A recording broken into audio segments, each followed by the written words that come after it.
Kali ini giliran calon wakil presiden nomor urut 3 dan nomor urut 1 untuk saling bertanya jawab. Diawali dengan calon wakil presiden nomor urut 3, Bapak Mahfud MD.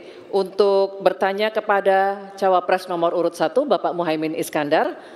Waktunya 1 menit, Pak Mahfud, dimulai dari saat Bapak berbicara. Silakan. Ya, Pak Muhaimin, calon wakil presiden yang terhormat. Pada tahun 2014 kita berada di posisi yang berbeda.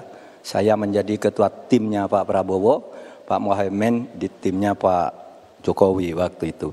Ada pertanyaan dari Pak Jokowi pada tanggal 5 Juli 2014 kepada Pak Prabowo. Pertanyaannya begini, Pak Prabowo, saat ini kita dihadapkan dengan bencana ekologis yang salah satunya disebabkan oleh kerusakan hutan. Laju penggundulan hutan di negara kita tertinggi di dunia. Nah, saat ini situasinya sama dengan tahun 2014 seperti yang kita diskusikan sejak tadi. Apakah Pak Muhaimin setuju bahwa kita telah gagal menghentikan kerusakan hutan dan juga food estate sesuai dengan penilaian Walhi dan Greenpeace? Waktunya habis. Selesai. Terima kasih. Kami persilakan calon wakil presiden nomor urut 1, Bapak Muhaimin Iskandar untuk menjawab.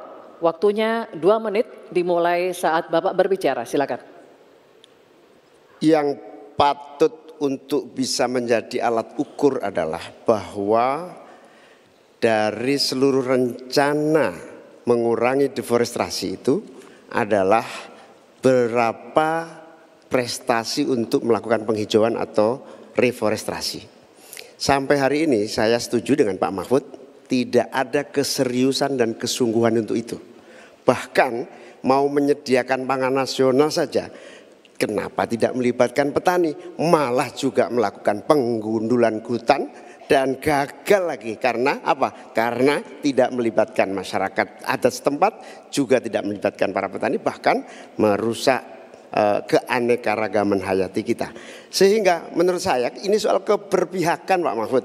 Keberpihakan kepada pembangunan yang berbasis keberlanjutan. Di mana kita tidak akan main-main dengan soal ini. Ini soal nasib generasi. Prinsipnya satu, keadilan. Keadilan ekologi harus nomor 1. Jangan pernah membiarkan keadilan ekologi ini tidak terlaksanakan dengan baik. Yang kedua, keadilan iklim. Yang ketiga, keadilan antar generasi. Komitmen keadilan ini termasuk komitmen keadilan agraria, keadilan sosial, enggak dijalankan sama sekali karena memang apa? Tidak ada komitmen dan kesungguhan. Konstitusi sudah ada, anggaran juga punya, kemudian undang-undang juga banyak. Sekali lagi, komitmen dan kemauan sungguh serta tidak abai terhadap tugas dan tanggung jawab sebagai pemerintah. Oleh karena itu nanti kalau amin dipercaya, insya Allah yang paling pokok adalah kesungguhan, komitmen untuk melaksanakan konstitusi dengan sungguh-sungguh, berpihak kepada rakyat dan lingkungan, bukan berpihak kepada investor ataupun pengusaha. Waktunya masih cukup, Pak Muhaimin. Baik.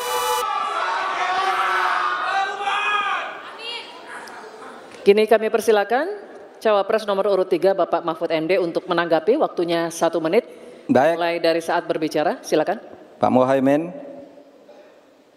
ke depan itu menurut saya pemerintah perlu melaksanakan 2 putusan Mahkamah Konstitusi yang dulu saya yang membaca vonis itu dan mengetokkan palunya. Pertama, mengakui aktivis lingkungan itu sebagai subjek hukum. Itu putusan MK. Sekarang ini kalau orang bicara lingkungan ditangkap. Nah, itu berbahaya bagi kelangsungan lingkungan hidup kita. Lalu yang kedua, saya juga udah pernah tuh membuat putusan Mahkamah Konstitusi dan saya sendiri yang ngetok palunya agar definisi hutan adat itu betul-betul dibedakan dari definisi hutan negara. Karena definisi hutan adat yang sering dipakai sekarang itu sering menyingkirkan masyarakat adat dari lingkungan hidupnya. Selesai. Waktunya habis. Kami persilakan kembali Cawapres nomor urut 1 Bapak Muhaimin Iskandar untuk merespon tanggapan dari Pak Mahfud MD tadi. Waktunya 1 menit dimulai dari saat Bapak berbicara. Silakan. Ya, setuju apa yang disampaikan Pak Mahfud. Inti dari hasil kemerdekaan kita itu kan 2. 1, bahwa pemerintah atau negara mengatur sistem dan tata kelola pemerintahan dan kenegaraan. Yang kedua, mengelola kekayaan dan aset negara kita. Nah ini yang tidak pernah dilakukan. Dibiarkan aset itu liar, bahkan ada orang yang menguasai 500.000, sementara petani gurum kita sudah hampir 16 rumah tangga petani gurum yang hanya punya tanah setengah hektar.